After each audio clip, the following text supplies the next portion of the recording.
Hacer una pequeña pausa hasta que vengan los muchachos, y me pidieron los compañeros que les contara algunas cosas de Miguel Mañarelli, y me contaban algunos jóvenes de que el otro día se organizaron los secundarios y fueron a la casa de vacaciones del gobernador ahí a La Ñata, y le hicieron pasar un buen susto reclamándole una cantidad de cosas que hace falta en los secundarios.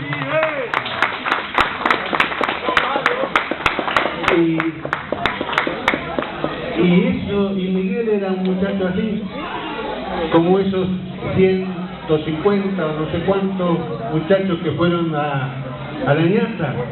Miguel Mañarelli era un muchacho así. Y un día, con una barra amiga del barrio de La Chechela de Escobar, que era un barrio muy humilde en esa época, había una dictadura que los quiso desalojar de una parte de los lugares que ocupaban, y la gente resistió, y la banda de amigos de Miguel se organizó para esa pelea, y otros siguieron el ejemplo, hicieron retroceder a la policía de la dictadura y mantuvieron sus terrenos. Y ahí se ganó Miguel el corazón de los jóvenes de La Chechela, y los jóvenes de La Chechela ganaron a un dirigente en Escobar. Y era un momento de puebladas, de los cordobazos, los rosariazos, los tucumanazos, y en todas esas puebladas que se daban en el país contra esa dictadura, el movimiento obrero, sobre todo las grandes empresas, habían sido el corazón, la columna vertebral de esas puebladas. Y entonces discutíamos que había que entrar a las fábricas, porque había que hacer el Buenos Airazo. Esa era la idea que teníamos, ¿no?, de entrar en las fábricas. Y Miguel dijo: yo entro a la Ford. Y trabajó para entrar a la Ford, le costó porque no era fácil. Otros entraron en Coindel, otros entraron en Sider, otros entraron en FATE. Toda la barra esa que venía de La Chechela, de la pelea de La Chechela, era un momento, era un mundo. Y en esa situación, la Juventud Comunista de China invitó a la JCR, a una delegación de la JCR de la Argentina, a conocer China. Y Miguel fue parte de esa delegación que fue a China. Y volvió enloquecido. Y contaba que los miles y miles de jóvenes trabajadores, campesinos y estudiantes iban a las ciudades, hacían asambleas que duraban semanas. Mao los alentaba a rebelarse. El primer ministro, que era Zhou Enlai, no resistía. Y el primer ministro de un país de 600 millones de habitantes fue a una de esas asambleas en Pekín, donde había decenas de miles de jóvenes. Una semana estuvo discutiendo, y al final de esa semana dijo: ustedes tienen razón, yo soy el que estoy equivocado, los apoyo. Y en las fábricas los obreros destituían a los dirigentes corruptos y elegían ellos quienes tenían que dirigir la fábrica en lugar de esos dirigentes corruptos. Y vino enloquecido Miguel, y se las arregló como pudo para conseguir algunos apoyos, para entrar en la Ford, donde entró junto con otro compañero. Volvió Perón.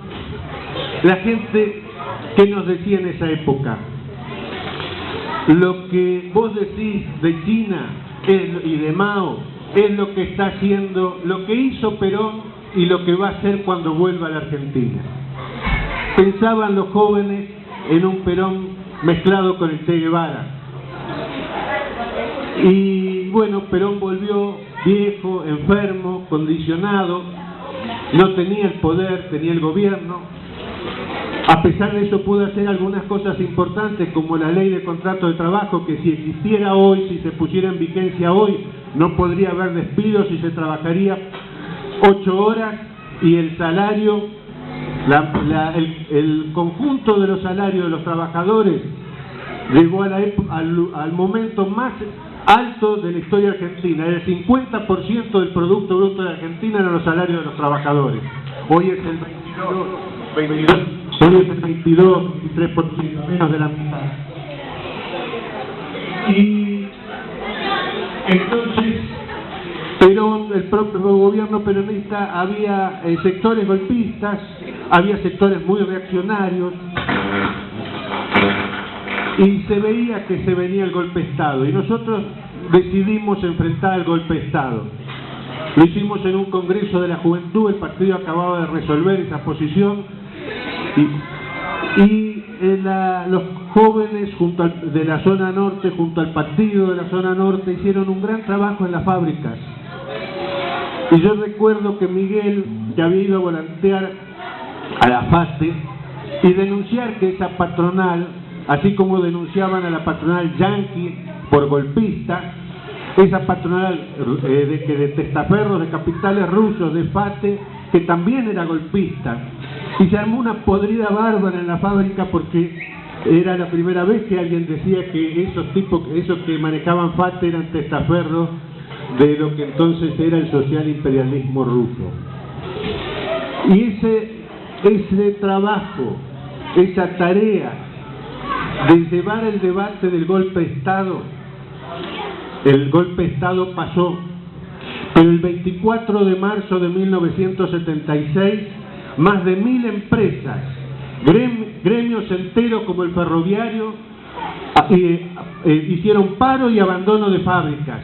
Y eso es algo que ni siquiera hoy se reconoce, y eso fue parte de la conciencia que se ganó trabajando y denunciando el golpe de Estado, con todo lo que iba a significar en la Argentina, con los 30.000 detenidos desaparecidos. Y tampoco es casualidad que un gremio como el ferroviario, que fue antigolpista, hiciera el primer paro nacional contra la dictadura, que junto con las madres de Plaza de Mayo fueron parte de lo que hizo que la dictadura, que venía para ser eterna, no fuese eterna, no durara 20 años como en Brasil, ni 40 años como en España. Fue mucho menos lo que pudo durar esa dictadura. Fuimos a la clandestinidad, Miguel con Blanquita, la compañera con la que se había casado, embarazada de David, estaba. Era dura la vida en la clandestinidad, Miguel era arriesgado, y bueno, en un viaje, en una ida a Escobar, le hicieron una encerrona con ese gran hijo de perra de Patti. Lo secuestraron y bueno, se presentaron a habeas corpus, se hicieron misas, se hicieron pintadas. Era una situación difícil, era lo que se podía hacer, no hubo respuestas. Pero sí sabemos que en esas condiciones Miguel dio su última y más heroica pelea, porque todo lo que él conocía de casas, de lugares, nada de eso, de compañeros, nada de eso cayó. Si él hubiera hablado, muchos de nosotros no podríamos estar acá. Esa fue su última y gran batalla, que marca a fuego lo que era Miguel y lo que sigue siendo para nosotros. Ahora nos dicen que hay que luchar por lo posible, o que hay que acomodarse a lo posible. No luchaba Miguel por lo posible, luchaba por hacer posible lo necesario. Luchaba por una Argentina más libre, más justa, más soberana, donde la juventud tenga futuro. Y esas banderas siguen siendo vigentes, siguen estando vigentes. Hay nuevas camadas que toman la posta de esas banderas, y seguramente van a ser esas nuevas camadas las que van a llevar la lucha adelante por esos objetivos. Por eso creo que merecido este homenaje y creo que es las enseñanzas y las banderas de Miguel tienen que estar en nuestros corazones y tenemos que tomar esa firmeza que él tenía con aquellas palabras con que siempre se despedía el Che. Hasta la victoria.